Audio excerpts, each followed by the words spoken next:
Bienvenidos alumnos a una nueva clase de la asignatura Estabilidad 3.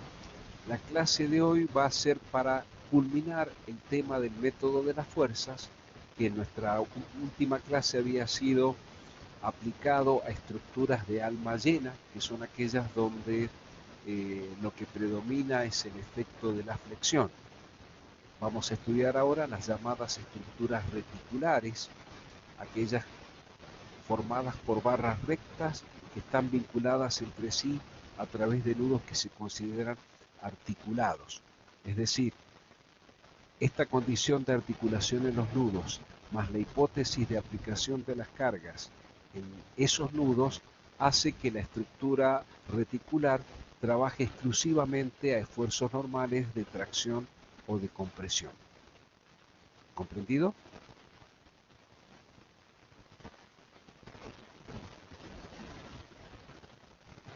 Bien. Vamos a los efectos de la practicidad a realizar el mismo ejercicio que en la unidad preanterior vimos como resolución de reticulados con el principio de los trabajos virtuales, al enfoque que sería ahora de la resolución a través del método de las fuerzas. Entonces vamos a estudiar un reticulado plano hiperestático, sabiendo que ya está predimensionado, por lo tanto conocemos la posición de los nudos, las longitudes de las barras, las secciones, conocemos el material de cada barra, que es identificado a través del módulo de elasticidad o módulo de Young, y también, lo que no es menor, las condiciones de apoyo de esta estructura, es decir, cuáles son los vínculos que la vinculan a esta estructura reticulada a tierra. Y suponemos que esta estructura está solicitada por un conjunto de cargas que están aplicadas en los nudos.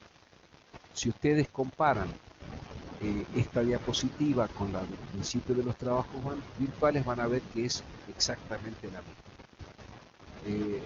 Como habíamos dicho anteriormente, la estructura está predimensionada. Conocemos su geometría, las condiciones de vínculo y las cargas aplicadas.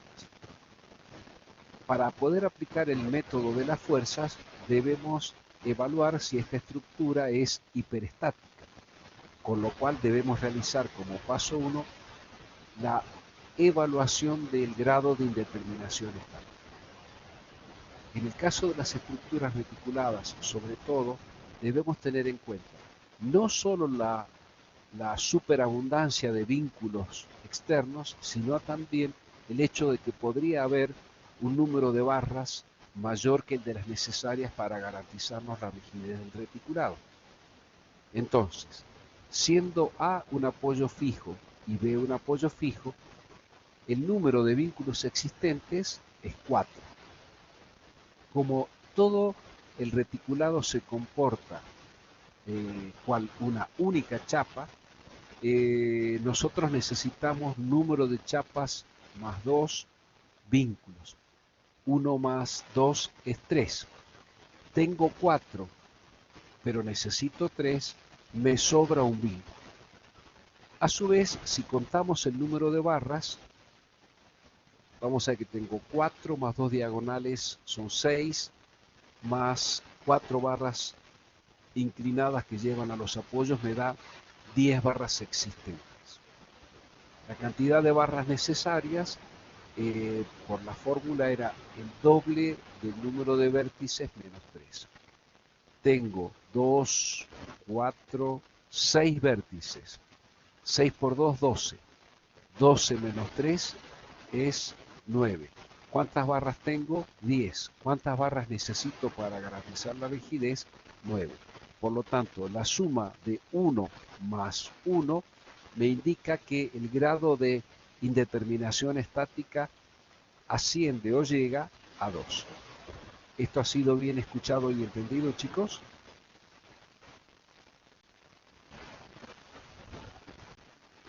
Perfecto, perfecto.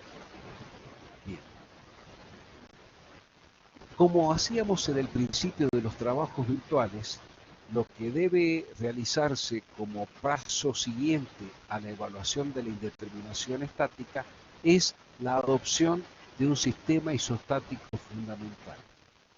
Recuerden que siempre preguntamos en los exámenes finales qué es un sistema isostático fundamental. Es una estructura derivada de la estructura real donde se han suprimido condiciones de vínculo interno y externo en cantidad suficiente para que esta estructura quede estáticamente determinada. Como dijimos nosotros que el grado de hiperestaticidad era 2, lo que vamos a hacer es suprimir la reacción de vínculo horizontal en el nudo B y reemplazarla por una fuerza desconocida denominada X1. Y como teníamos una barra de más, a esta barra la vamos a cortar poniendo en evidencia el esfuerzo interno que la está solicitando e identificándolo, porque todavía no lo conocemos, con el nombre de X2. ¿Sí? ¿Qué relación existe entre el isostático fundamental y la estructura real que estamos presentando en la diapositiva anterior? La siguiente. Si X1 y X2 tienen los valores apropiados, el comportamiento de esta estructura isostática en cuanto a lo referido a las reacciones de vínculo finales y a los esfuerzos normales y las deformaciones será exactamente igual que el de la estructura real. Por lo tanto, el problema consiste en determinar X1 y X2. Perdón.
Hola chicos, perdonen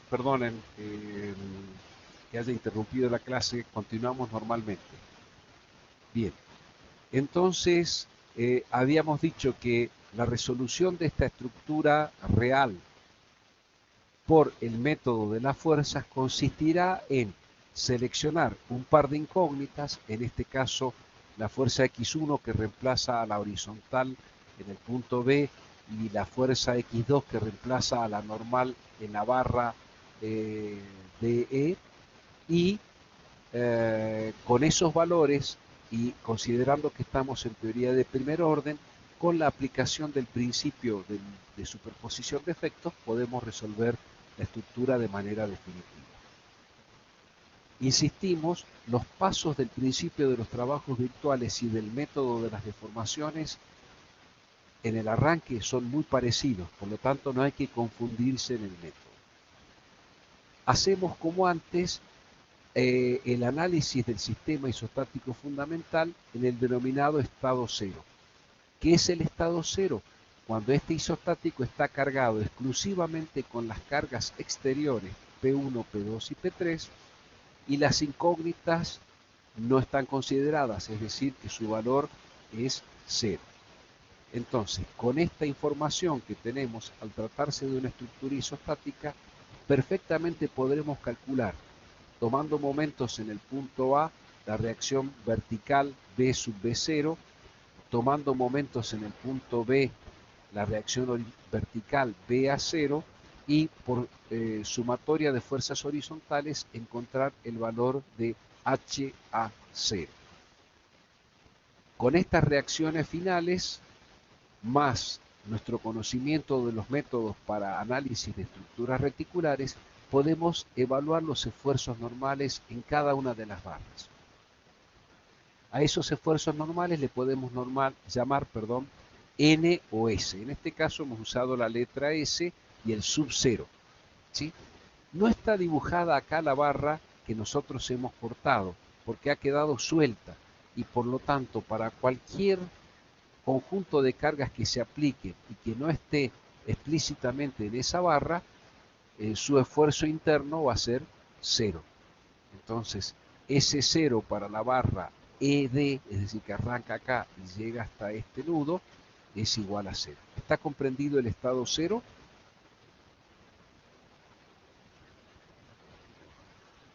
Bien, gracias. Como antes, realizamos la aplicación de una carga virtual de valor unitario en correspondencia con X1. X2 vale 0 y las cargas exteriores no están aplicadas. Entonces, con esta única fuerza, que es el valor de la incógnita, pero ahora valorizada arbitrariamente en 1, una tonelada, un kilonewton o cualquiera fuera la unidad de fuerzas que ustedes estén utilizando, calcularemos las reacciones de vínculo y los esfuerzos internos. Como antes, a través de las condiciones de equilibrio, me resulta sencillo calcular las reacciones R1 en este sistema isostático.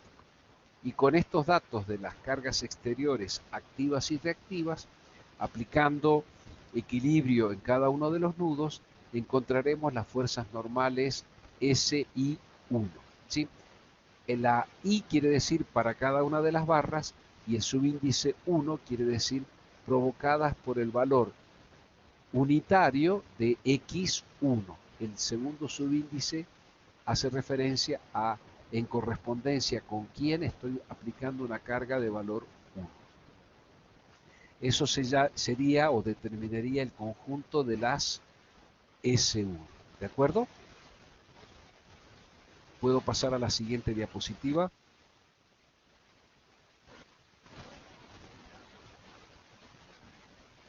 Bien.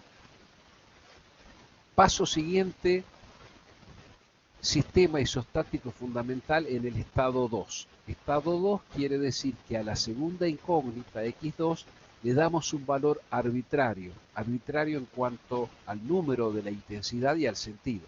Acá he tomado que he cortado la barra y he puesto dos fuerzas saliendo de las secciones y X1 toma el valor nulo y no hay aplicada ninguna carga exterior. Como antes, calculamos las reacciones de vínculo.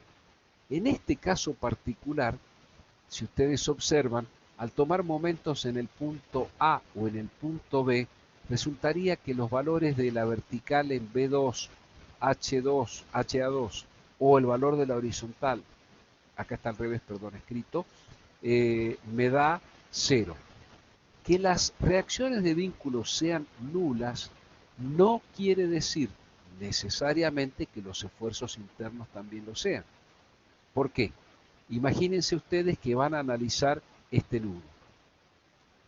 Con el conocimiento de que ambas reacciones de vínculo son nulas, no hay carga en la barra AC y en la barra AE. Por lo tanto, en este nudo solo tengo dos incógnitas si tengo que descomponer la fuerza unitaria. Si esta fuerza 1, que va desde el nudo hacia la dirección sur-este, estuviese a 45 grados, tendría un par de fuerzas que serían de compresión, en este caso para estas barras, iguales a la raíz de 2 sobre 2 o 0,707 toneladas o kilonewtons, dependiendo de la unidad que le haya dado a esta fuerza arbitraria. Conociendo estas fuerzas, sabiendo por ejemplo que estas dos barras van a tener esfuerzo nulo debido a que BB2 es nulo, vamos a encontrar, conozco esta que es 0 y tengo para dividir o equilibrar esta fuerza de 0,707 que va de derecha a izquierda en estas dos direcciones. con lo cual voy a encontrar un esfuerzo de compresión en la barra vertical y horizontal del mismo valor, 0,707, y voy a encontrar una fuerza de compresión, en este caso, de tracción en la barra inclinada de valor 1. Es un análisis que ustedes pueden realizar sencillamente aplicando el método de los nudos para la resolución de isostáticos reticulados. Conocidos estos esfuerzos S y 2, tengo el conjunto de los normales en cada una de las barras provocados por el estado 2, que es, como dijimos, x2 igual a 1. A diferencia de lo que pasaba en el caso anterior y en el isostático fundamental estado 0, ahora la barra suprimida sí tiene un valor de esfuerzo, porque precisamente en cada una de las secciones en las cuales ha quedado separada la barra, esta está infinitamente próxima al nudo y esta está prácticamente llegando al nudo, pero están separadas en nuestro corte y son fuerzas que salen. Entonces acá yo tendría que estoy estirando a la barra. ¿Se entendió lo que dije, no? Esta fuerza x2 igual a 1 está pretendiendo estirar a la barra esta, porque sabemos por convención de signos que cuando la fuerza sale de la sección se trata de una fuerza de tracción. ¿Está claro eso? ¿Sí? Precisamente decimos que en este caso el esfuerzo normal S ED 2 es igual a 1 positivo. ¿Qué hacemos ahora? Este es el momento donde los métodos se divorcian, donde los métodos se separan. Porque antes aplicaba principios de los trabajos virtuales en el estado 1, en el estado 2 y en los sucesivos estados virtuales que yo tenía. En cambio ahora lo que vamos a hacer es establecer las llamadas ecuaciones de compatibilidad geométrica. Y tengo que escribir una ecuación de compatibilidad geométrica por cada una de las incógnitas del problema. Entonces, la primera ecuación que va a estar en correspondencia de la incógnita x1 se refiere a los desplazamientos que va a sufrir el apoyo B en el sentido horizontal. Al haberlo suprimido, esto se ha transformado en un apoyo móvil y por lo tanto el isostático puede desplazarse hacia la derecha o hacia la izquierda en el punto B. Entonces, el primer desplazamiento que voy a tener que considerar es el que sea de izquierda a derecha o de derecha a izquierda, no importa por ahora el signo, provocado por estas cargas, que son P1, P2 y P3. Después decimos cómo lo vamos a evaluar. El segundo elemento que aparece en la ecuación es delta 1,1. El delta 1,0, repito, era el desplazamiento que está en correspondencia con la incógnita 1 provocado por las cargas exteriores. En cambio, el delta 1,1 será el desplazamiento que está provocado por las cargas, que está provocado en correspondencia con la incógnita x1 por el valor unitario de x1. Es decir, sería lo que el punto B se mueve hacia la izquierda o hacia la derecha ante la aplicación de una carga x1 igual a 1. Y en nuestra ecuación, delta 1,2 es la deformación en correspondencia con la incógnita 1 provocada por x2 igual a 1. Es decir, estaría hablando yo cuánto se mueve hacia la derecha o hacia la izquierda el punto B ante la aplicación de estas fuerzas. En este caso, x2 igual a 1, que aparece por ser un esfuerzo interno en ambas caras de la sección. Y esa suma de desplazamientos tiene que ser igual al desplazamiento verdadero del punto B horizontal en la estructura real. ¿Qué tengo en mi estructura real? En la figura 1, que B es un apoyo fijo. Por lo tanto, ¿cuál es la posibilidad de movimiento horizontal del punto B en la estructura real? Ninguna. 0. Entonces, la ecuación de compatibilidad geométrica me dice que esa suma de desplazamientos deberá ser igual a 0. ¿Se entendió esto que dije acá? ¿Por qué la ecuación es igual a 0? Porque en la estructura real el movimiento en la dirección de x1, por tratarse de un apoyo fijo, es nulo, es 0. ¿Hasta ahí vamos bien con la primera ecuación de compatibilidad geométrica? Ok, bueno, estamos entendiendo todo. ¿Qué será delta 2, 0? Recuerden, la incógnita 2 era el esfuerzo normal en una barra. Siempre, profe, es desplazamientos reales igualado a la superposición. Respuesta positiva, Federico. Yo tengo que comparar la suma de lo que hago en las estructuras isostáticas fundamentales, premultiplicadas obviamente por los verdaderos valores de las incógnitas, para que en esta ecuación, si yo tengo los verdaderos valores de x1 y de x2, yo pueda decir que esta suma me tiene que dar lo que ocurre en la realidad. Y en la realidad el punto no se mueve horizontalmente y por lo tanto esa suma de deformaciones me da 0. Esa suma de movimientos me da 0.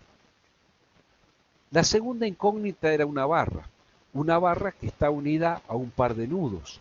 ¿Sí? Esos nudos en la estructura real, vamos de vuelta a la figura 1, ¿sí? El nudo D y el nudo E en la estructura real se van a mover. E bajará, subirá, se desplazará a la derecha, hacia la izquierda, y lo mismo pasará con el nudo D. Ese movimiento relativo entre E y D respecto de la posición original va a provocar que los puntos E y D se acerquen o se separen. Esa deformación real que yo voy a tener, que es que los puntos E y D se aproximen o se alejen, va a generar en la barra ED un esfuerzo interno. ¿Se entendió lo que estoy diciendo? E se puede mover, D puede moverse. Lo que seguro que va a pasar es que ese movimiento va a generar un acortamiento o un alargamiento de la barra ED. ¿Estamos?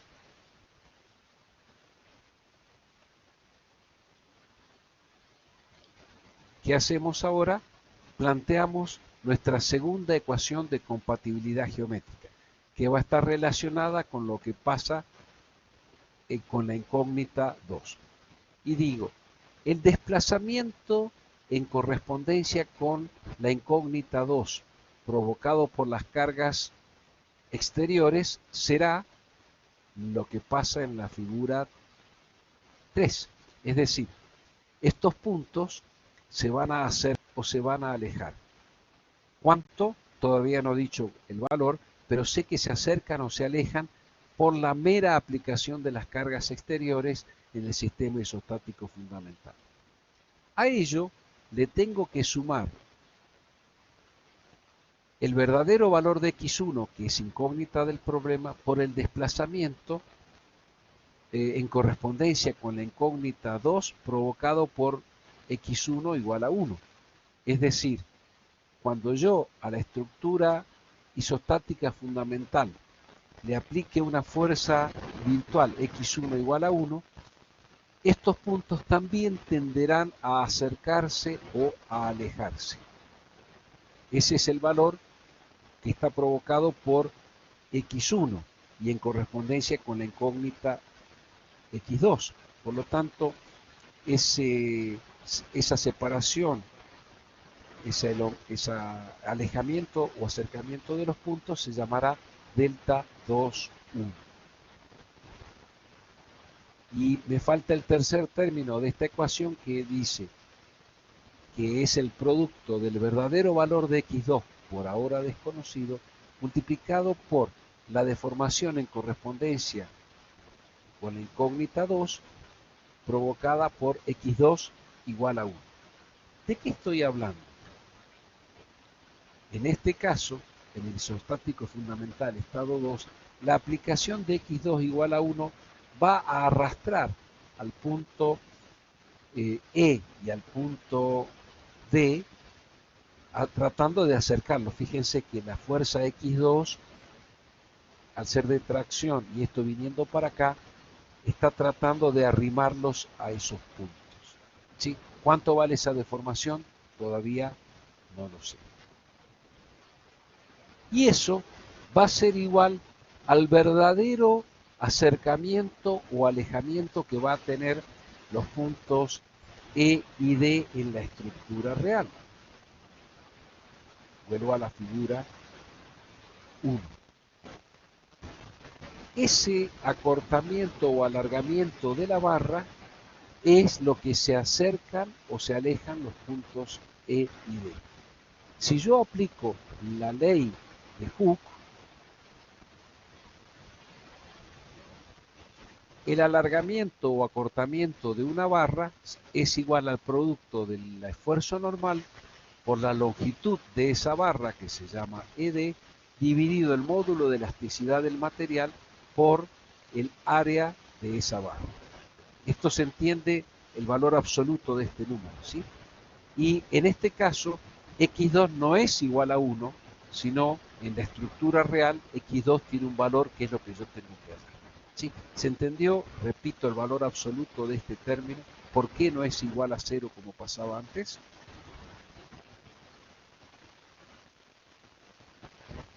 Bien. Y aquí aparece un misterioso signo menos. ¿De dónde sale ese signo menos? Simplemente del hecho de que aquí x2 está dibujada como un esfuerzo de tracción. Por lo tanto, la barra debería elongarse. Para que la barra se elongue, se alargue, el punto D y el punto E deberían estar alejándose. ¿Se entiende? Repito, para que x2 sea una fuerza de tracción, debería alargarse la barra, quiere decir que este punto debería moverse hacia la derecha y este punto hacia la izquierda. ¿Sí? Pero a su vez, aquí yo estaría diciendo que los puntos se están alejando. Por otro lado, dijimos que la aplicación de las cargas x2 igual a 1 en el nudo D y en el nudo E están intentando que los puntos se acerquen. Por lo tanto, tengo una inconsistencia en cuanto a los números y a los resultados y los sentidos. Para salvar esa inconsistencia, decimos que tengo que tomar el signo menos para que la tracción me provoque una separación de los puntos o la compresión me provoque un acercamiento de los puntos. Entonces, en esta segunda ecuación, no igualo a 0, sino igualo al verdadero valor de la elongación de la barra y la premultiplico por el signo menos. Si ustedes se fijan, este signo menos también aparecía en la ecuación de los principios de trabajos virtuales, pero debido a otro motivo, que el trabajo era interno y el trabajo interno era opuesto a la deformación y por lo tanto de ahí estaba ese signo menos significado. Si yo pudiese resolver esta ecuación, encontraría los verdaderos valores de x1 y de x2. Ahora, nunca expliqué cómo calculo estas deformaciones. Y la respuesta es que ustedes ya conocen un método denominado método de la carga unitaria, que estudiamos en oportunidad de aprender el principio de los trabajos virtuales. Por lo tanto, delta 1,0, 1,1, 1,2, 2,0, 2,1 y 2,2 se calcularán con la ayuda del método de las cargas unitarias. Pero por suerte, los estados que yo estoy utilizando en el método de las fuerzas también tienen que ver con los estados que utilizaría para calcular las deformaciones, que serían en el método de la carga unitaria una fuerza unitaria de derecha a izquierda y en el método de la carga unitaria una fuerza en el sentido sureste y una fuerza en el sentido noreste.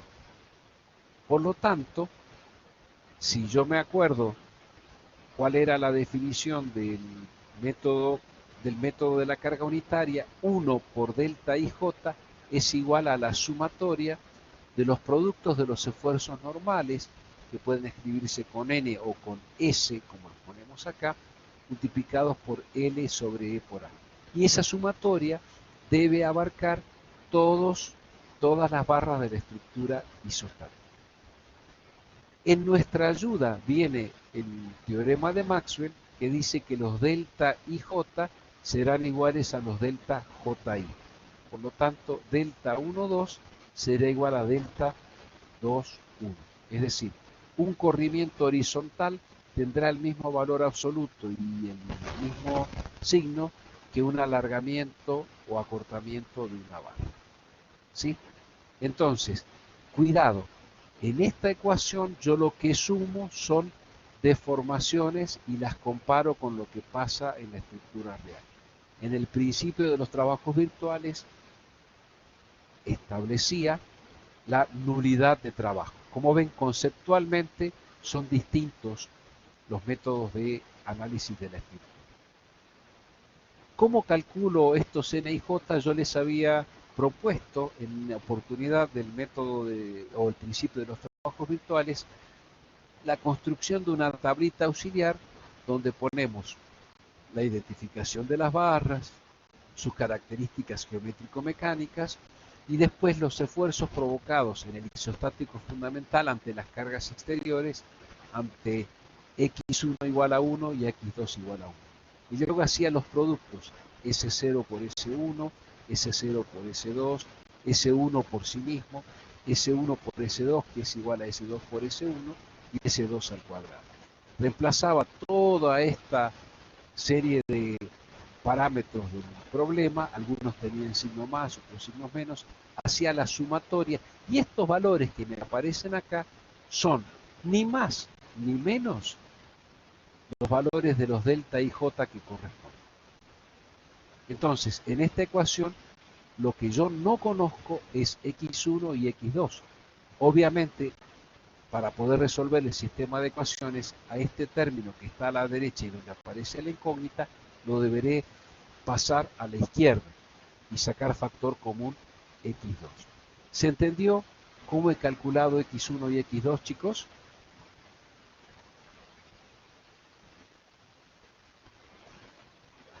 Bien. Entonces lo que hay que retener en la memoria es que las deformaciones para las estructuras reticulares son sumatorias de productos de esfuerzos normales por L sobre E por A de cada barra. Como antes para estructuras a flexión era la integral del momento MI por el momento MJ por DX sobre E por I. Ahora tengo una sumatoria. No aparecen diferenciales porque los esfuerzos internos en las barras son constantes. Entonces, en vez de integrar, hago sumatoria. Conocidos x1 y x2, podría darse la circunstancia de que alguno de ellos o ambos fueran negativos o que alguno fuera nulo.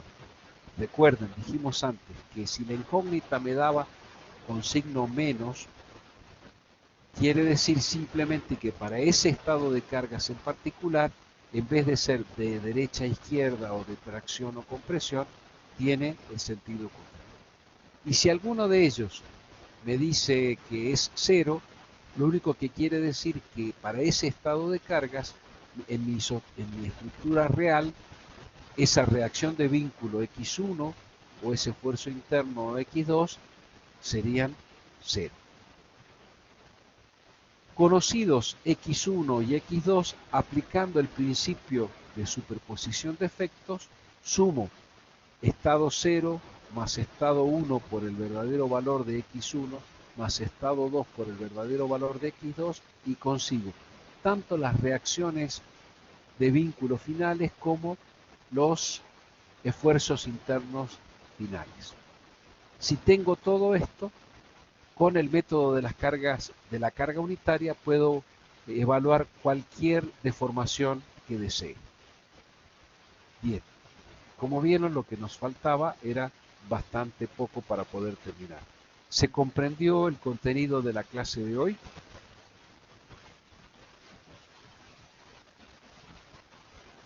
Ok, ok, bien. Entonces, ¿qué es lo que nos pasa acá? Recuerden, hasta este punto, hasta el paso 5, el procedimiento era totalmente idéntico al principio de los trabajos virtuales. Sin embargo, aquí es donde se produce la diferenciación entre ellos. En el principio de los trabajos virtuales planteaba nulidad de trabajo o trabajo externo igual a trabajo interno. Acá lo que hago es compatibilidad geométrica, es decir, hablo de las deformaciones. Geometría se refiere a las deformaciones. En este caso, igualé a 0 porque el punto B era un apoyo fijo y no se podía mover ni a derecha ni a izquierda. Y en este caso igualé a P por L sobre E por A porque el alargamiento o acortamiento de una barra, de acuerdo con la ley de Hooke, responden a esta ecuación. Y explicamos que ese signo menos aparece como necesidad de precisamente compatibilizar la deformación con el esfuerzo que yo dibujé. Y lo que tienen que recordar es que los delta y j, que son los coeficientes que aparecen como término independiente o como multiplicadores de las incógnitas x1 y x2, se evalúan para las estructuras reticuladas con esta sencilla fórmula, si bien el procedimiento exige una serie de cálculos numéricos donde hay que ser cuidadoso para no equivocarse ni con el signo ni con el valor numérico. ¿Alguna pregunta sobre lo que hemos dicho, jóvenes?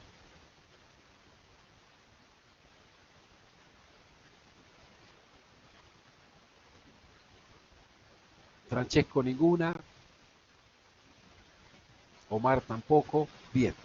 Entonces, lo que tienen que hacer es repasar un poquito estas 9 diapositivas, de las cuales una es diferente, el resto es muy parecido al principio de los trabajos virtuales. Lo que me ha sucedido en algunos exámenes finales es que les pido que lo resuelvan por el método de las fuerzas y me aplican el principio de los trabajos virtuales o viceversa. Recuerden, no se trata del mismo método de resolución. Por mi parte, si no tienen más preguntas, les agradezco, chicos, que hayan participado de esta última clase del semestre de teoría. Y nos veremos, Dios mediante, a partir del próximo semestre. Si rinden alguna materia durante el tercer o cuarto turno, les deseo el mayor de los éxitos y espero que les vaya muy bien, ya sea que rindan de modo presencial o de modo virtual. Muchas gracias, chicos. Me despido de ustedes hasta el próximo encuentro.